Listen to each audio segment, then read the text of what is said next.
Hello guys, Antoine here for Simarchitecture and welcome back to a new video. So today we're getting inspired by one of the most eccentric and exotic palaces ever built in Europe. Some of you already recognize it on the thumbnail, I'm sure, or from Twitter where I posted some picture of the work in progress.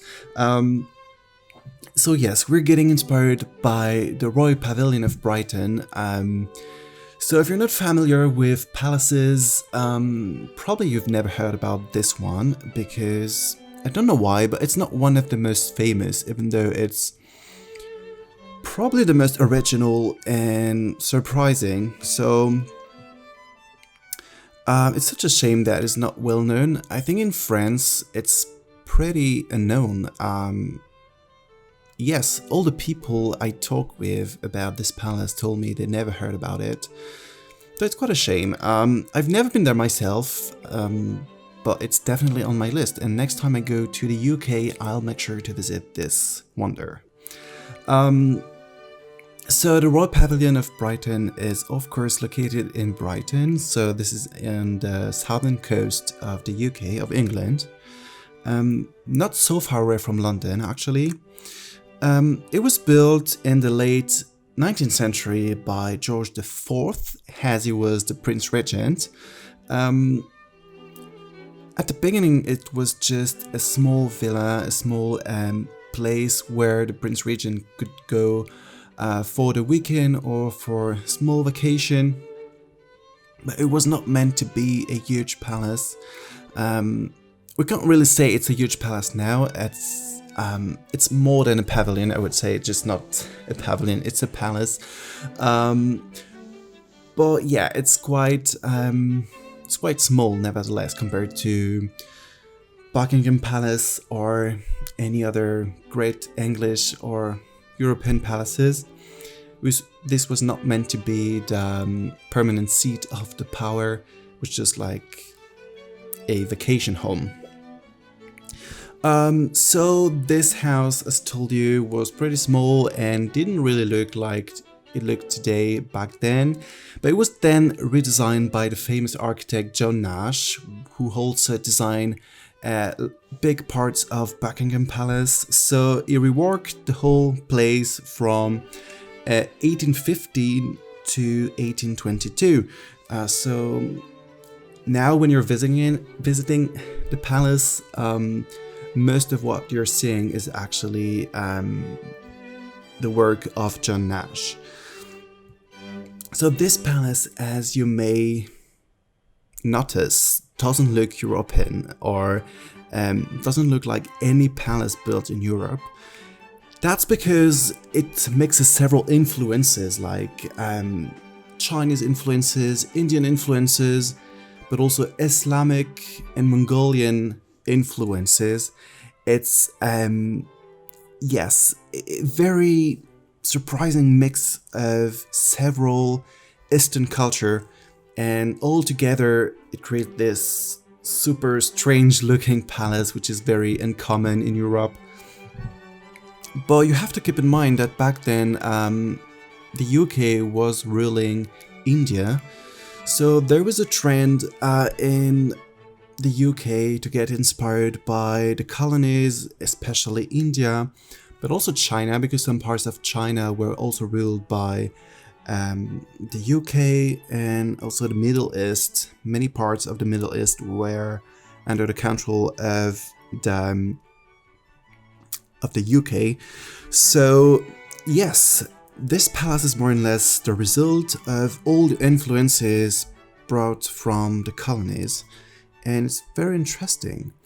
And you probably know the Regency style, which is much more famous. It was developed during the same time as this palace was built. And the Regency style was very neoclassical, very classic, very elegant, but not really extravagant or surprising. It was very... I don't know how to say that, but very, yes, not audacious. And this style, which is doesn't have a real name, we can call it the exotic style, was a real alternative to the Regency style. And many buildings in the UK were inspired by this trend of, yes, copying some architecture elements coming from the colonies.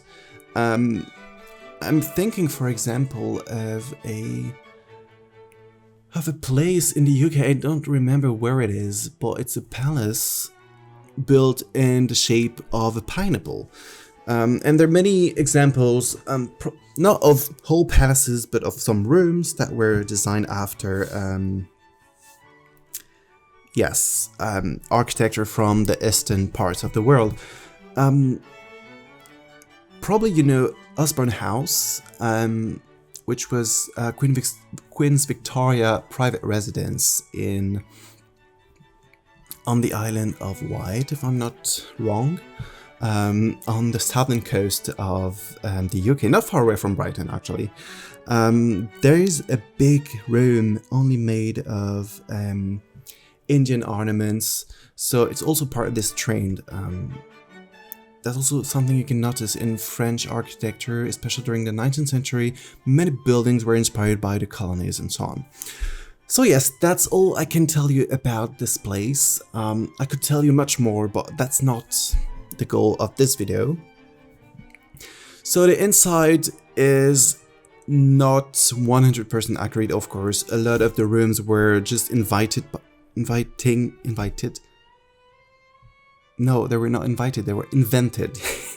Yes, invented by myself. But I had a problem when building this. I was like, okay, I can use all the patterns designed by Alexander, GM07 and so on, but they're a bit too classic. It doesn't really match with the extravagant style of the building. So I decided to create my own wallpapers and floors. That's why this build took me so long, because I was busy creating the items I would need. So a lot of the items that you will see, especially carpets, wallpapers and floorings, have been designed by myself. I'm super happy about it, and you can of course download all these elements for free on my Linktree. So if you click in the description on my Linktree, there is a link to my own CC, and you can download it for free from Google Drive. So there are a few wallpapers for a few floorings and some carpets that come in many swatches. So there are plenty of patterns and colors. It's really cool, and it really matches the style of this extravagant build. And yes, it wouldn't have been the same without creating content for this specific build. And I love it, I really do. So the floor carpet that you can see right now, for example, is pretty identical to the one you can see in the real place. The floor plan is quite the same, even though I had to make it work for the Sims 4. So you have this long central gallery, which is all pink and so on. There are these big rooms on each side of the building, so the dining and the music room. There are this room on the garden side, which are not exactly like that, and the interior decoration is not at all like this. But I decided to get inspired for one of the room by Chinese influences, like Chinese porcelain, because the whole room is white and blue. And there's another room which rather looks Indian, with some Indian patterns that comes in many colors, but with a sort of British Victorian twist. I don't really know how to say that, but yeah, it doesn't feel 100% Indian. Because that's also the history of the build. It's not 100% Eastern, even though Eastern doesn't mean anything. But yes, that it used to be like the vision the English had on the Eastern culture.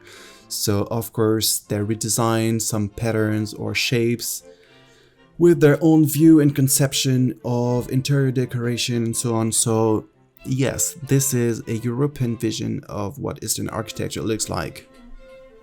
You always have to keep this in mind when you're visiting such places or just watching this video. I don't pretend that I'm building something 100% Indian or Chinese or whatever. So yes, the first floor, the ground floor of the build is completely furnished. There are some rooms that you won't see in the end, like the kitchen or all the bathrooms and so on. It's a bit boring. I furnished one bedroom on the ground floor and the office. And on the first floor, there's only the main central gallery, which connects the two staircases. But all the other rooms are not furnished, like they're just here. I did the floor plan, but I didn't furnish them because they're all bedrooms, and it's boring to show you dozens of bedrooms, so I thought that the ground floor would be enough. And to be honest with you, my computer was a little bit struggling in the end because it's so ornamented, intricate. There's so many elements to generate that there's some bugs in the build, like not in the build itself, but for example, I couldn't place some items on certain place or areas. I don't know, there were conflicts, and even with move objects on, which never happens most of the time. So yes, I guess the build was a little bit too heavy for the game, because we all know it's not really well optimized. But yes, that's why I decided to just go for the ground floor. And if you want to do the rest, feel free. There isn't any rule actually for this build. You can do whatever pleases you. This is what's so cool about it. I didn't have to stick to a specific style to think, is it elegant, is it classical enough, or you can just go wild and do whatever you want and it will look nice, because this build is just crazy. It uses so many patterns, colors, shapes, influences. It can be whatever you want, and that's what I love about this build. And actually, George IV did a really great job with this palace. And by the way, if you're interested, normally you can visit this place. Even though I think right now it's closed because of the pandemic. But it's not a royal palace anymore. It doesn't belong to the royal family anymore, so it can be visited just like a museum. Most of the furnishing items are still located in the palace. Some of them are dispatched between the current royal residences, so Buckingham Palace mostly, Windsor Castle I think, and another one, probably Kensington, but I'm not sure. But most of the items that are not in the Royal Pavilion anymore are mostly in Buckingham Palace, where there's some rooms that are like inspired by China or India. Especially the Chinese dining room, which is absolutely incredible, and most of the items were from the Royal Pavilion. Yes. And by the way, I don't know if you know it, but when Queen Victoria became queen, she kinda hated this place. Well, not hated, but it was not her taste, even though she came there several times with Albert and her children, but it was not her favorite palace at all.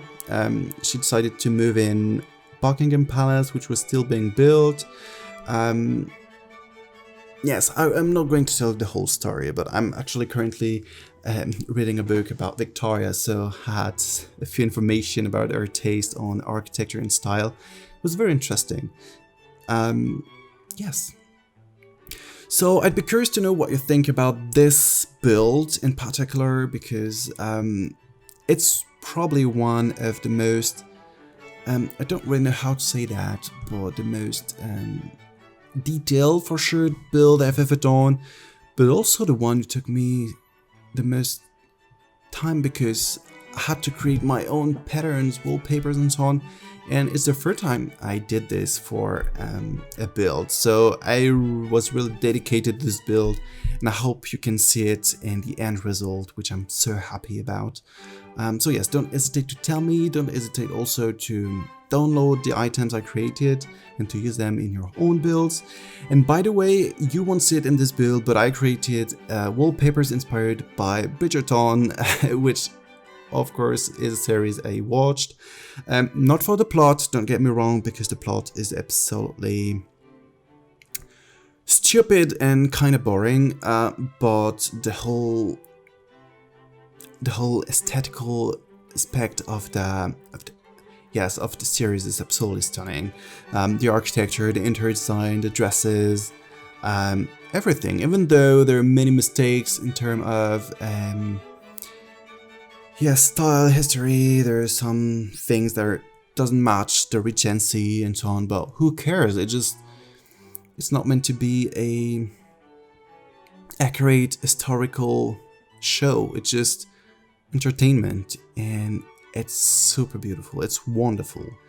And if you're familiar with the Crown series, you will notice that a lot of the places used in the crowns were also used for Bridgerton.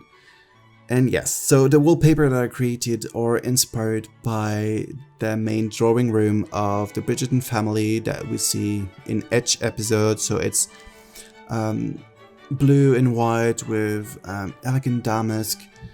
It really works well. I spent quite a lot of time working on this wallpaper and hope you will enjoy it. If you want to know what it looks like before downloading it, downloading it, sorry, you can find it on my Twitter account, which is linked down below. I put some picture of the process of creating this wallpaper, and yes, you can see it. So now I think it's time for me to leave you with the end of the video. I really hope you enjoyed it. I had so much fun building this, so yes, I hope you will have fun watching it.